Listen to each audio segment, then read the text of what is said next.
dengan saya, Dr. Adini. Apa kabar? Pastinya sehat ya kan?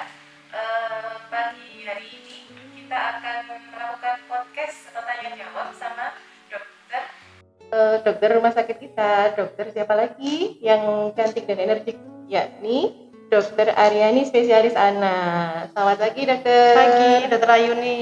Gimana dok kabarnya dok? Alhamdulillah baik. Iya dok. Dokter, ngapunten ini sebelumnya kita boleh kenalan dulu nggak dok ke Sobat Lava, biar Sobat Lava lebih mengenal dokter lagi. Ya. Gitu nih dok. Monggo dokter. Halo, nama saya Dokter Aryani Stianingsih. Saya dokter anak di Rumah Sakit Lavalet. Saya berpraktek di Rumah Sakit Lavalet hari Senin sampai dengan Sabtu antara jam 8 sampai dengan jam 1. Selain di Lavalet, di mana lagi dok? Saya di rumah sakit swasta di Singosari. Oh di Singosari. Iya.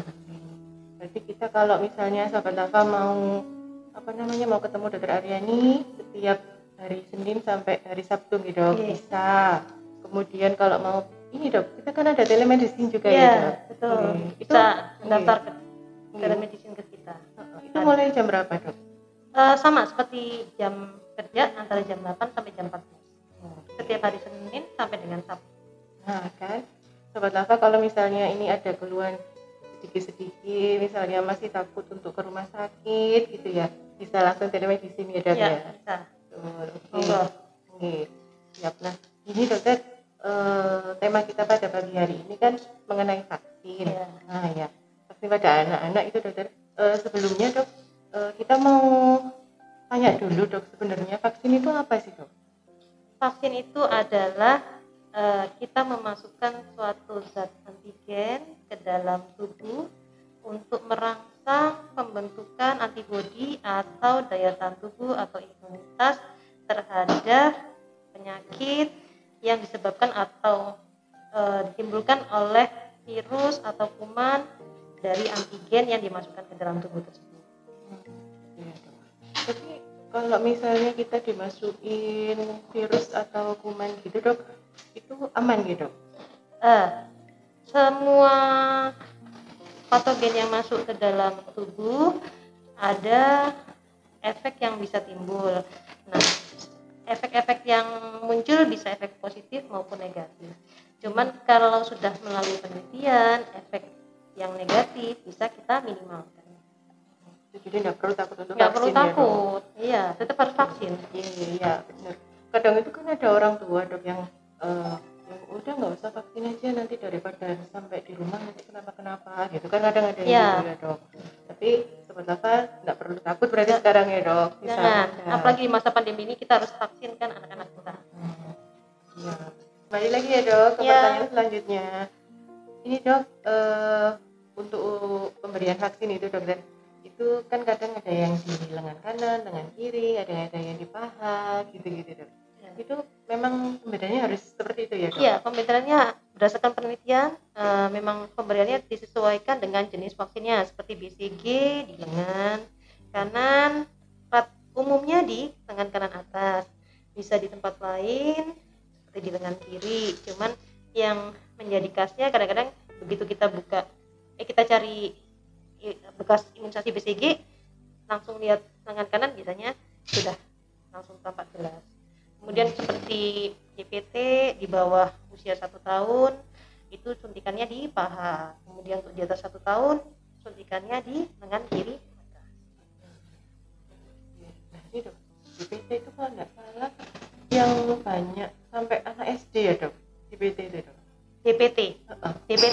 DPT diberikan sampai dengan usia 18 bulan hingga 2 tahun, kemudian diikuti dengan TD di usia anak-anak sekolah. Ini sampai kapan gitu berarti dok? Sampai anak usia sekolah? Sampai anak usia sekolah, jadi usia 7 tahun. Sampai 7 tahun aja ya dok? Terus ini dokter, misalnya anaknya itu lagi demam atau batuk, pilek gitu dok, misalnya lagi sakit gitu dok, tapi ini waktunya jadwalnya vaksin gitu dok, atau kita harus menunda vaksin dulu atau tetap kita vaksin dok? Biasanya kita lihat individual ya, kalau demamnya tidak terlalu tinggi, sumur-sumur saja, kemudian keluhan batuk pileknya ringan, masih bisa diimunisasi, kita imunisasi. Tapi kalau anaknya tampak berat, kemudian anaknya tampaknya tidak bisa menerima imunisasi, ya kita tunda dulu. Nanti kita ganti di lain waktu setelah anaknya sembuh. Berarti ini vaksin, sebenarnya vaksin yang wajib itu misalnya namanya orang-orang apa namanya ibu-ibu gitu kan kadang lupa dok. Harusnya vaksin tanggal 1, dia ingatnya tanggal 5 itu. Bisa dok dilakukan? Masih bisa di minggu yang sama. Kalaupun misalnya tertunda sampai dengan bulanan hingga tahun, masih ada program catch up. Nanti kita sesuaikan jadwalnya. Yang terpenting adalah jangan menyerah untuk memvaksin anak. Vaksinlah anak-anak kita sesuai jadwal. Jika tidak bisa, kita catch up. Berarti kita tidak perlu khawatir kalau Ya, memang lagi walaupun lupa terlambat ya. Tetap harus vaksin. Iya, udah namanya ibu-ibu kan kadang ibu ini sih bu itu ya dok Ya. jadinya lupa. Nah ini dokter, kita kan sekarang lagi pandemi nih dok. Nah hanya sih dok dengar-dengar itu anak-anak kan belum boleh divaksin ya dok. Nah itu untuk mengantisipasi gejala ISPA itu dokter, untuk anak-anak kita berikan apa dok? Untuk mengantisipasinya, anak-anaknya sebaiknya tidak keluar dari rumah, kemudian pakai masker jika memang harus keluar rumah, kemudian makan yang bergizi, minum yang baik, aktivitas yang cukup, tidak boleh terlalu lelah, istirahatnya juga cukup. Kalau untuk vaksin sendiri dok, perlu apa dok? Kalau untuk vaksin di saat pandemi begini, semua vaksin sangat diperlukan. Untuk mencegah batuk pilek, kita punya imunisasi influenza. Influenza ya. Jadi influenza itu boleh untuk anak usia berapa sampai berapa? Dimulai sejak anak berusia 6 bulan. Untuk anak usia 6 bulan sampai dengan 9 tahun, kita berikan 2 kali pemberian selang 1 bulan. Setelah 9 bulan, setelah usia 9 tahun, kita berikan 1 kali dosis. 1 kali dosis berarti untuk 9 tahun ke atas ya? Setelah usia 9 tahun. Nah, berarti Sobat Lava kalau misalnya takut anaknya sakit di baik saluran pernafasan ya dok, berarti kita bisa dilakukan vaksin influenza karena kita kan belum dapat vaksin COVID sendiri itu ya dok, anak-anak kita. Betul. Kalau orang-orang dewasa kan sudah boleh ya dok. Gini dok, menurut penelitian itu, menurut informasi dok, kan di Cina itu sudah boleh anak usia 3 tahun itu diberikan vaksin Sinovac itu dok. Oh di Indonesia dok, kira-kira kapan bisa diberikan dok Sinovac itu dok? Kita tunggu penelitiannya selesai yang pertama, kemudian yang kedua kita juga menunggu izin edar, izin produksi dari BPOM, kemudian izin dari Ikatan Dokter Anak Indonesia. Jadi tunggu dulu ya. Ya, kita berarti harus menunggu dulu ya Sobat Lava, nggak bisa langsung. Oke. Jadi dok, maaf ya dok sebelumnya. Jadi pertanyaan kita itu agak melenceng. Kapan hari pas jaga itu dok ada orang tua, salah satu orang tua itu yang tanya, ini dok saya itu sudah ngasih anak saya masker, kalau keluar sudah melarang anak saya berkerumun, tapi kok ini tetap kena gitu dok. Jadi kita itu sebagai orang tua harus yang gimana lagi dok? Yang pertama kita pastikan orang tua saat pulang dari kerja atau keluar dari rumah, saat kembali ke rumah tidak kontak dulu dengan anak-anak, mandi dulu, kemudian keramas sampai bersih, baju semua diganti, kemudian setelah bersih baru bermain atau kontak dengan anak-anak. Yang kedua, pastikan anak-anak dalam kondisi yang selalu sehat, dalam artian aktivitas cukup, makan baik, nutrisinya tercapai, kemudian anak-anak dengan istirahat yang cukup. Jika si anak sampai terkena, maka saran saya adalah pertama segera bawa untuk berobat ke fasilitas kesehatan yang terdekat. Yang kedua, jika ada kegawatan segera datang ke IGD rumah sakit yang terdekat. Yang ketiga, bisa konsultasi dengan dokter atau melalui telemedicine jika gejalanya sangat ringan atau tanpa gejala. Yang keempat, pastikan anak-anak untuk selalu minum obat-obatan rutin yang biasa diminum. Itu aja ya dok ya, berarti kita sebagai orang tua, berarti sebagai orang tua kita harus warning sendiri nih dok, harus benar-benar ya kita siap siaga ya dok ya. Setelah anak sembuh jangan lupa divaksin. Gitu lah, kita langsung vaksin ya dok. Kalau sudah sembuh kita vaksin influenza aja ya dok. Vaksin influenza. Vaksin yang sesuai dengan usianya.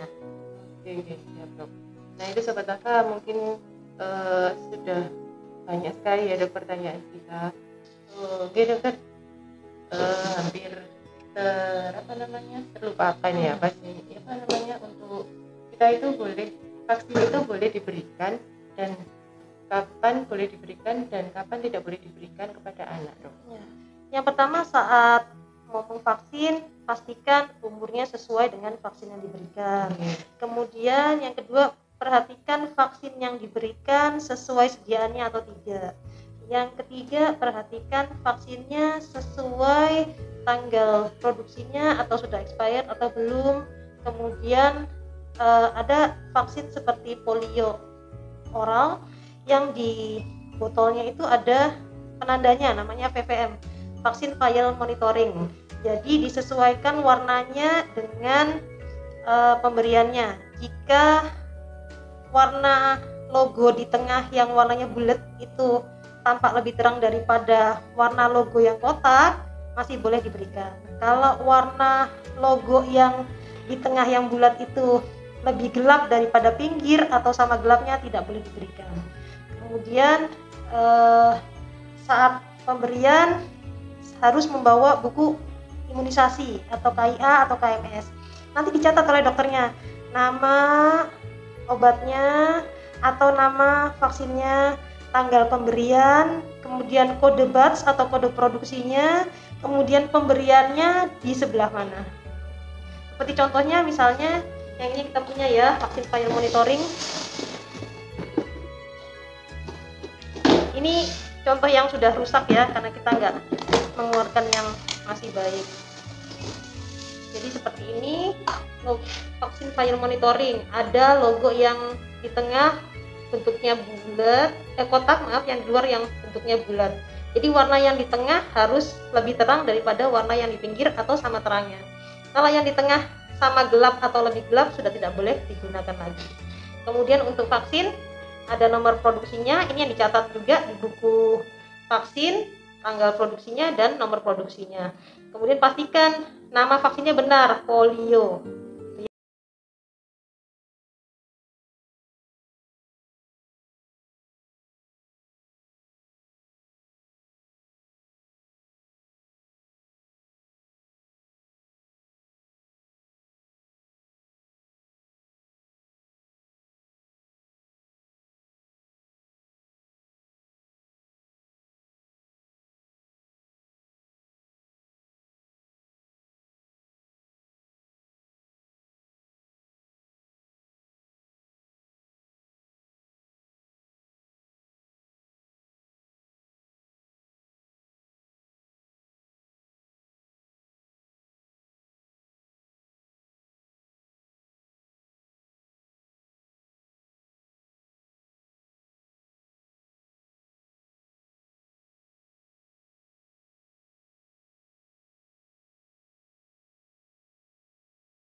Kan kalau orang tua itu ya ini waktunya vaksin lagi gitu kan kadang nanti terus lupa gitu kan, mending yang 6 itu ya kan? Mereka senangnya diberikan yang bersama, cuman harganya memang lebih mahal daripada yang tersedia di puskesmas ataupun di posyandu gitu ya. Tapi kalau untuk anak sih lebih baik mahal dulu daripada nanti ke belakangnya pas sakit itu ya dok ya. Nah kalau saya kita kembalikan ke keluarga pilihannya, karena kadang-kadang ada yang mampu dan ada yang belum ya, saat ini. Oke, sahabat Alfa, dokter, terima kasih sekali. Ya. Mungkin cukup sampai sekian ya dok. Terima kasih. Terima kasih dokter, sehat-sehat, Ya. tetap semangat ya dok. Kita terima kasih sudah diberikan ilmu. Semoga ilmu yang kita dapat pada pagi hari ini bermanfaat untuk kita semua. Terima kasih. Semoga sehat selalu. Jangan lupa vaksin. Iya, itu sahabat Nafa. Jangan lupa vaksin. Terima kasih.